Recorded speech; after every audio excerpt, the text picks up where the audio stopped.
Welcome to my channel, everyone. This month I am sharing with you my guest design spot on the Counterfeit Kit Challenge, and I'm really excited at this opportunity. So let's go ahead and dive in. If you're new to the Counterfeit Kit Challenge, what happens is a designer chooses an inspiration piece for us every month, and then we go to our stash and shop our own supplies based on the inspiration and build our own kit for working with during the month. So this month's inspiration piece is from the Scrap Room. It is the August Flavors of the Month kit. Now the Scrap Room offers other bits and pieces that you could add on, but we're just going to focus on this main kit this time around. So I will jump over here where I've got a larger view of this kit going on, and the Scrap Room offers a kit that is actually 4 kind of samples, and that is why it's called Flavors of the Month, because you get 4 different kind of flavors going on. So this month we have themes that bring us into the fall and head us out of summer. So we do have some barbecue themes that kind of take us to the end of summer, and we've got some back to school themes that take us into fall, and here is a kind of more teen or even more masculine take on that youth back to school kind of theme. And then this piece down here is definitely very botanical, and it has that fall feeling starting to edge into it. So what I'm thinking about when I look at these inspiration photos for building my kit is kind of what is the overall feeling. And right now I'm getting that very late summer, early autumn feel to this. So I'm going to keep that in mind when I go to my supplies. I also like to look at colors to see what's popping out at me. I'm seeing pops of red in each of the kit even. These mushrooms and butterflies have some red tones to them. I'm seeing pops of blue, definitely softer blues. You see more of a wintry blue here. The owl has blue. We've got these kind of greener blues going on, and then more of an aqua tone over here, so I'm getting those colors. I'm looking for shapes and patterns. I'm seeing stripes and polka dots. I start looking at motifs along the shapes and patterns line. I'm seeing some stars here. I see kind of more dots down this way. And there's some little dot elements with these enamels here. See some apples, definitely. Oh, look, there's some little stars there too in this paper. Let's actually go over, I've got one more tab opened that we are going to zoom in on to kind of cut out all the other distraction and then just take a look, because I see these stars here which didn't really jump out at me right away. So when we take a closer look, I can see what else is going on. So definitely lots of stripes, and this is even pulling in a diagonal stripe. Some yellow. I do see some pops of yellow in all these kits. So there's yellow over here, here, even yellow with this owl and the stars. So we've got kind of that primary red, blue, yellow going on. Okay. Now, when I very first looked at this, and I tried not to take too much of a gander at it before doing this live recording so that you could really see what my thought process is. When I first took a look at this, these are the pieces that caught my attention because I've been fascinated with mushrooms. I love wood grain. So those elements are likely going to be pulled in for sure. Since my kids are on the older side, my youngest is 13, and our whole school situation is completely different this year than ever before.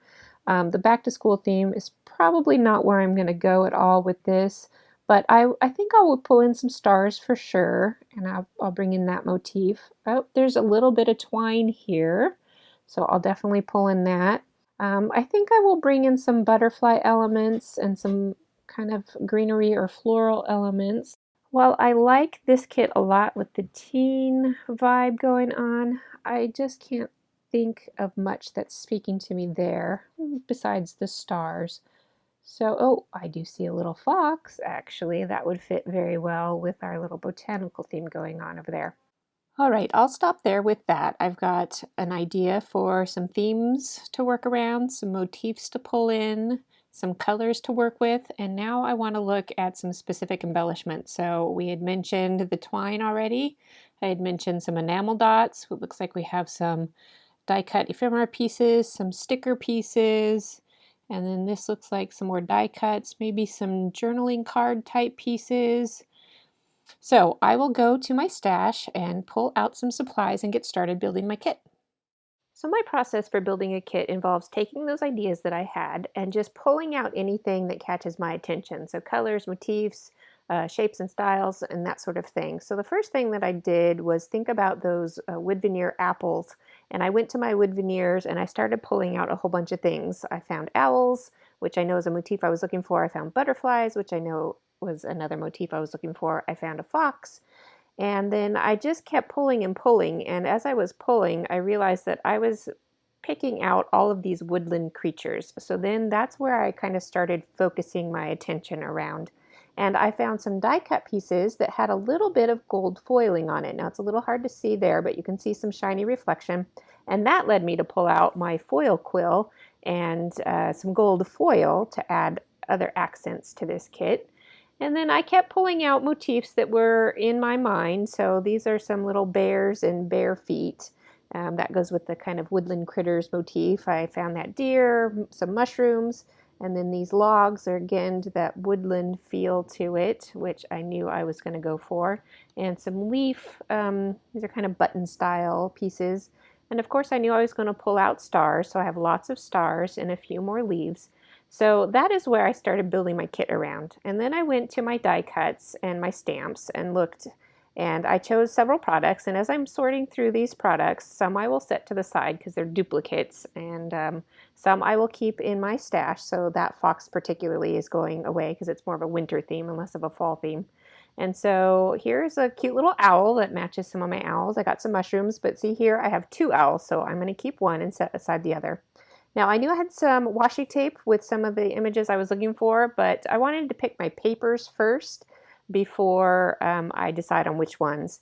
And here are some more stars and some more gold accents, which I talk about. I pulled out a bunch of enamel dots, but again, I'm going to look at my papers before I pick my colors. I'm going to go quickly through my pattern papers, so you can always use the YouTube speed feature to slow me down if I'm going too fast for you. First up, we have some chalkboard prints that I came across, and I actually came across these by accident, but those go great with kind of that youthful school theme. And then I pulled out some pattern papers with florals that had some of the colors in there, but they weren't quite right, so I kind of set them off to the side a little bit, thinking that I might not end up using those. And then I pulled out a bunch of blues, and next I'm moving up to some star prints. Now, like I said, I pull out anything that catches my attention, and that red with the blue foil star print, I know just isn't right for this kit. It's too bold, it's too graphic, and so I know that's going to go out. And that blue star print, again, was just too graphic of a design, so I know I'm not going to use that. I did pull out a whole bunch of wood grain, and I actually found this wood grain in a red tone, and I know I wanted some red in this kit because I was going for the blue, yellow, red kind of primary colors. But I'm just not sure. It seems a little too rustic. And so I keep sorting through my papers. Here's some more red options, and I'm not liking either one of them. So I move on, and here is a piece that is very youthful, kind of school vibe, but I'm just not sure about it because it's a little too kind of grungy feeling to me.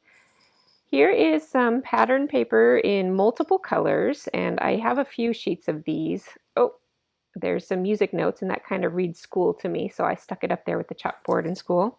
A floral print in multiple colors. So the stack here in the front is multiple colors that I'm looking at. There's a green leaf that is working with the woodland theme, and here I am back to more multiple colored pieces of paper because I started pulling in a little bit of green too. Now I knew I wanted stars, and that star actually has a little bit of pink to it, so that works with the chalkboard print in the back there. This piece is got some kind of parts on the back, but I'm mostly using it for the yellow. Again, more multiple colors, so I stack those all together. This piece, it felt kind of youthful in school to me, but I think it's a little too cute for this collection. Now here's a piece that is youthful, but it has the right color vibe going on with it, so I used those bikes. This piece is an embossed specialty cardstock, and it had some phrases on there that I thought would work, so I kept it. Now this one reads school, but it's the wrong kind of color palette, so I set it aside. These ones could work, even though it's kind of a partial sheet. It kind of has the woodland creature, youthful vibe going on, so I stick it in the kit. And then I'm looking at these wood grains, and there's a whole bunch of different wood grain tones going on. So I set those aside a little bit and keep thinking about it. And I move on to these other pieces, and then those two pieces I know aren't going to work, so I set them aside. They're just the wrong feel. And I keep shuffling papers around and keep thinking as I go. Now, when I'm looking at these multicolored prints, this hexagon and the circle are both very similar in style, so I just pick one of them, and I stick with the hexagon since I have other kind of circle elements in the kit. And then looking at all these wood grains, I know I'm not going to use all those, but I still can't decide. So I move on to a kit of pattern paper that's from Echo Park. It's an older kit, and I start pulling out pieces from here.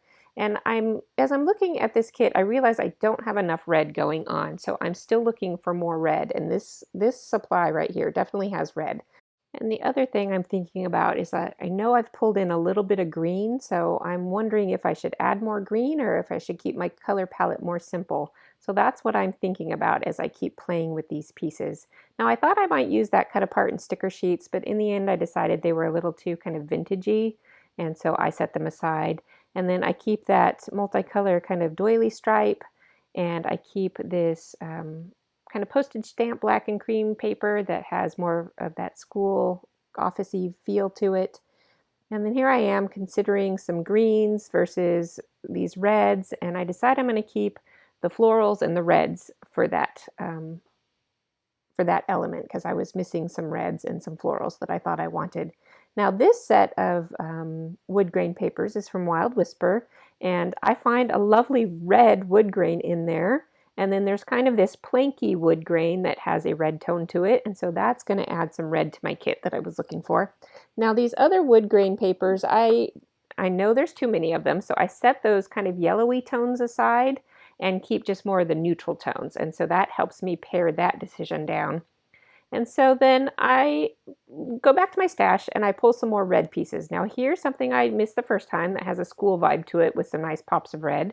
And then I found some not Amy Tangerine, sorry, Vicky Bouton pattern papers that have red to it. And then another stripe and a polka dot. And now these reds aren't quite the same, but I think because I have a mix of reds going on in my multicolor papers, I think they'll work okay. So I add those reds to it. Now this piece I decide is too vintagey and I pull it back out again. And that helps me narrow things down because kits can get really big really fast. And then I turn to my washi tape, and that first washi tape is too pastel in tone, so I set it aside. But these other motifs are working, and I keep those. And then I just sort through my enamel dots and pick ones with the best color tones.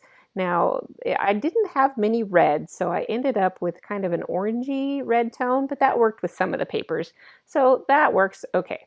So here is my final kit. I've got 3 choices of washi tape with motifs that I was looking for, some stamps and dies with motifs, plenty of wood veneers, and a few die cut pieces. I'm going to add in the gold foiling. I did end up pulling some twine. I have a box full of extra wood grains over there. And then here you can see I kind of divided my pattern papers into sections. The top section is more of that kind of school black vibe. The middle section has my colors, red, blue, yellow, with a couple of motifs from the kit. The bottom section has my multicolors and my wood grains. And so then I think my kit is done. But you know what I forgot? Alphabets. Need all the alphabets. So I chose a basic black and then the 3 primary colors that I built the kit around. And now my kit is done. So here is a few closer looks at all the elements in this kit. I really thank you for joining me today. I hope this gave you some inspiration to go out and build your own kit. I will be back on the 4th with the Counterfeit Kit Challenge Forgery on the 4th. And then I will be back again on the 12th and the 18th for the challenges to help you use up your supplies to create scrapbooking projects. So I will see you then.